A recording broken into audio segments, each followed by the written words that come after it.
Labai grāmatai jābūt biezai. Kas dod prieku, mieru, kaut kādu dvēseles veldzinājumu,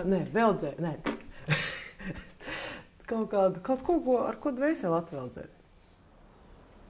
Es esmu lauksaimnieks, man jāpatīk pa laukiem. Kaut ko pa lauku dzīvi, kā cilvēkiem tur iet un pa mīlestību. Kā filozofiskā grāmata arī nebūtu slikti par dzīves kutrību. Jo, kā zināms, mēs to nesam vēl tik daudz atradis to dzīves kutrību. It kā jā, bet nē. Smieklīgi, ka Viļa Lāciešu grāmata tik interesanta un tā, lai ir ko domāt, kā Māra Bērziņa brīnišķīgās grāmatas. Un ne tik gaudulīgi kā dažas labas, es neteikšu kā grāmatas. Nu, tāda vēl nav uzrakstīta. Visinteresantāk būtu jau rakstīt kaut ko jau pa mūsdienam, kas tagad notiek tie.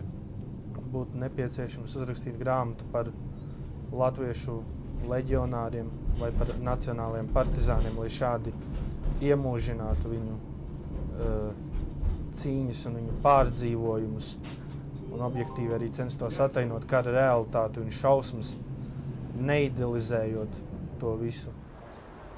Man patīk tādi romāni, no kuru īstenībā reāli tādi romāni, kur pa dzīvi rakstīti. Es domāju, ka tā ir jābūt tādai grāmatai, kura kaut kādā jaunā, nebijušā veidā aizskar tavas būtības dziļumus. Kaut kur tā, ka notiek tāda sastapšanās, ka tu vairāk īsti nevari no tās grāmatas atrauties, ka tu nevari viņu nolikt malā, ka viņa kļūst par kaut kādu tavu skolotāju, kaut kādu tavu ceļinieku, kas tev pavada līdz galam. Tā.